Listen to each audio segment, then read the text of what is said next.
ব্লগটা দিতে একটু দেরি হয়ে গেল। প্রচণ্ড বিজি স্কেডিউলের জন্য ভিডিওগুলো এডিট করে উঠতে পারছি না, তাই একটু দেরি হলেও তোমাদের সাথে শেয়ার করলাম আমাদের লাইফের স্পেশাল একটা event.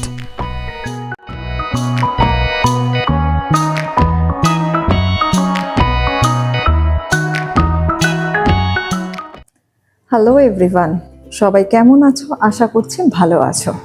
Welcome back to another special blog. আজকে 13th ডিসেম্বর, আর ঠিক 12 দিন বাদেই ক্রিসমাস। আর ক্রিসমাস মানে ক্রিসমাস কেক মেকিং। আর ক্রিসমাস কেক বানাতে গেলে লাগে প্রচুর ফ্রুটস আর র মেটেরিয়ালস।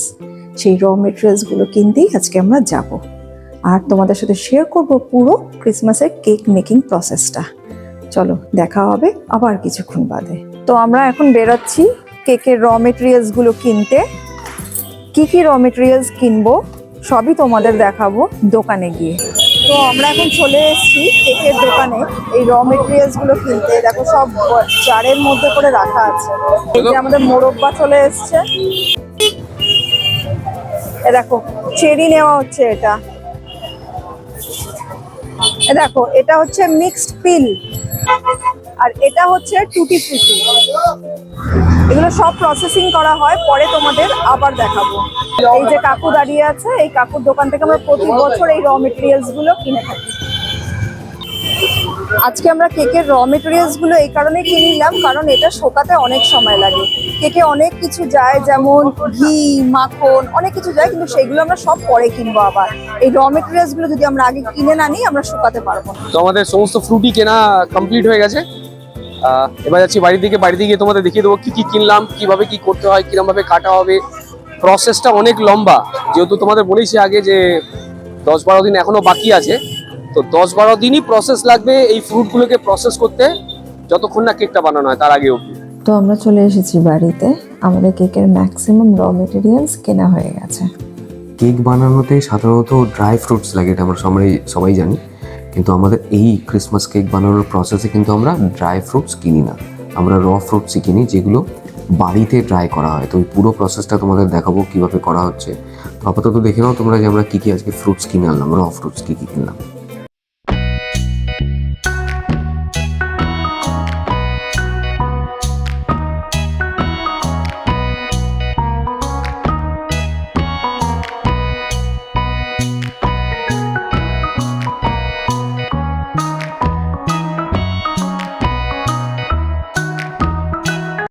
তো এই প্রত্যেকটা র ফ্রুটসকে এবার আমরা ছোট ছোট কিউব আকারে কেটে নেব, যাতে এটা ড্রাই করতে সুবিধা হয়। তো যাতে কোনো রকমভাবে এগুলো আর র না থাকে, তো ছোট ছোট আকারেই কাটতে হবে। তো আমরা প্রথমেই শুরু করলাম মোরব্বাটা ছোট ছোট করে কিউব করে কাটা। তো আমাদের মোরব্বা কাটা ডান। তো আমরা এবার চেরি কাটবো। চেরিগুলোকে পাতলা পাতলা করে কেটে নিতে হয়।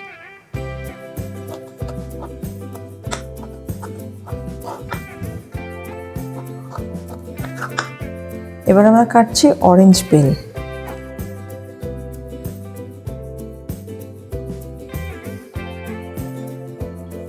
তো আমাদের সমস্ত র ফ্রুটসগুলোই কাটা হয়ে গেছে। দেখো, এইভাবে কাটার পর দাঁড়িয়েছে এগুলো। আর এগুলো সানলাইটে ড্রাই করা হচ্ছে, সাধারণত সানলাইটেই ড্রাই করা হয় এই প্রসেসে। সানলাইটে ড্রাই হওয়ার পর এগুলো সাইজে আরও ছোট হয়ে যাবে। তার ড্রাই হতে সানলাইটের টাইম লাগবে আরও 8 থেকে 10 দিন। তারপরে কীরকম এটা দেখতে লাগে সেগুলো আবার আরেকবার দেখিয়ে দেবো। এইভাবেই প্রতিদিন রোদে দিয়ে কাজু, কিশমিশ, মোরব্বা এগুলো শুকানো হয়।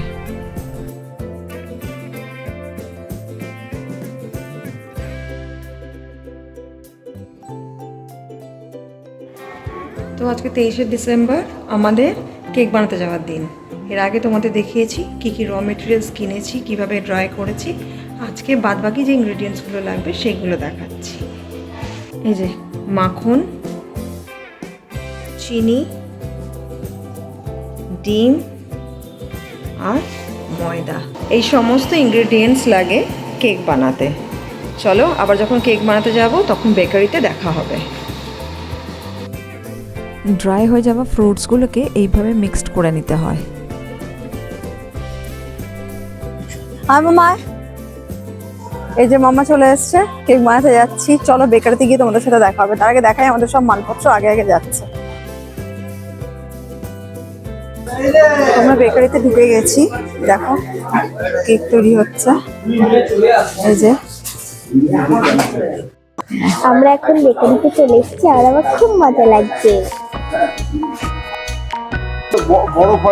আমাদের কেকের প্রিপারেশন এবার শুরু হয়ে গেছে। কেক বানানো, প্রথমে মাখন দেওয়া হচ্ছে। দেখো যে মাখনগুলো দেওয়া হলো, এবার সেই মাখনগুলোকে দেখো এইভাবে ওনারা ফাটে। প্রচুর হাতের জোর লাগে। এই যে মাখনের মধ্যে এবার চিনি দেওয়া হয়েছে, এবার চিনি দিয়ে এটাকে ফাটানো হবে।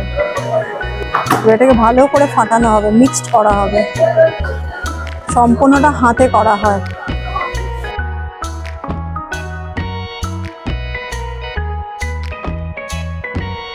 এবার এরই মধ্যে ঘি দেওয়া হচ্ছে। এবার ঘিটাকে মিক্সড করা হবে। মাখন, চিনি আর ঘি একসাথে ফাটানো হচ্ছে।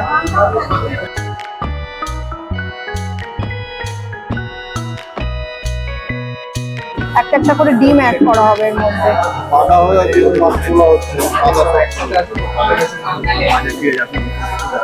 এই যে এইভাবে ডিম অ্যাড করে এবার ডিমটাকে মিক্সড করা হবে। এখনো পর্যন্ত এর মধ্যে মিক্সড করা হয়েছে মাখন, চিনি, ঘি আর ডিম দিয়ে। এবার এটাকে ভালো করে ফাটানো হচ্ছে। তারপরে আরো কিছু ইনগ্রেডিয়েন্টস আস্তে আস্তে অ্যাড করা হবে। দেখো ডিম আস্তে আস্তে মেশাতে মেশাতে এটার কনসিস্টেন্সিটা কতটা চেঞ্জ হয়ে গেছে, কি লেভেলে ফাটানো হচ্ছে দেখো।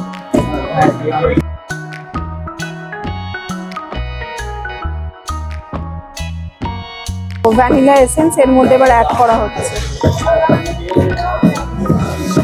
ভ্যানিলা এসেন্স দিয়ে এবার এটাকে ভালো করে ফাটানো হবে। এইবার দেখো এর মধ্যে জায়ফল গুঁড়ো, গোটা জায়ফল বাড়িতে কিনে এনে গুঁড়ো করা হয়েছে, সেটা অ্যাড করা হচ্ছে।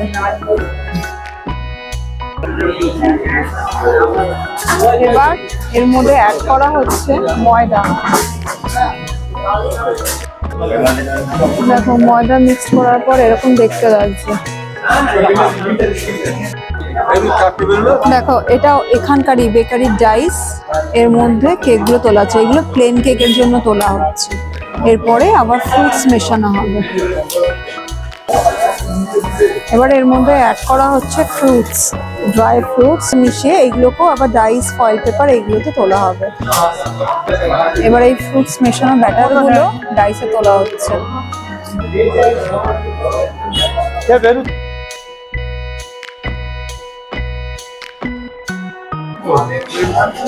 আচ্ছা, এবার এই যে সাজানো হয়ে গেছে, এর মধ্যে আমাদের নামগুলো লাগিয়ে দিতে হয়। এরকম ভাবে নাম লাগানো হয়, দেখো তার মধ্যে নাম্বারিং করা আছে। নামের স্টিকার গুলো এখন মামা লাগাচ্ছে কেকের মধ্যে। আমাদের কেকের ব্যাটার রেডি হয়ে ডাইসে দেওয়া হয়ে গেছে। এখনো ওভেনে ঢোকানো হয়নি বেকিং এর জন্য, কারণ প্রচুর লাইন রয়েছে। তোমাদেরকে দেখালাম আগেই, কালকে সকালে বেকড কেকগুলো পাবো। ব্যাটার রেডি হয়ে যাওয়ার পর এইভাবে ওভেনের মধ্যে ঢোকানো হয়। এরকম করে ট্রেতে সাজিয়ে সাজিয়ে এগুলো বেক করা হয়।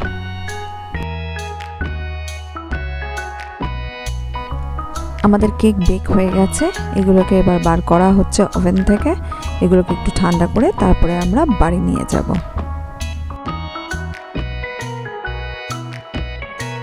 এখন বাজে দুপুর 12:24।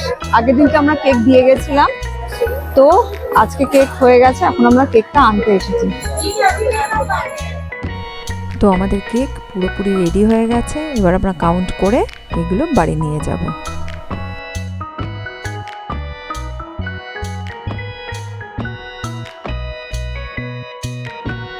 কেকগুলো এখনো গরম আছে, তাই গরম অবস্থায় এইগুলো রাখতে নেই। এগুলোকে আগে সুন্দর করে সাজিয়ে ফ্যানের হাওয়ায় ঠান্ডা করতে হয়। তো তোমাদের সাথে শেয়ার করলাম আমাদের প্রি ক্রিসমাস একটা ইভেন্ট, কেক মেকিং। আশা করছি ভিডিওটা তোমাদের সবার ভালো লেগেছে, তাই অবশ্যই লাইক ও শেয়ার করো। আর যারা এখনও সাবস্ক্রাইব করোনি তারা অবশ্যই সাবস্ক্রাইব করো। Thank you for watching.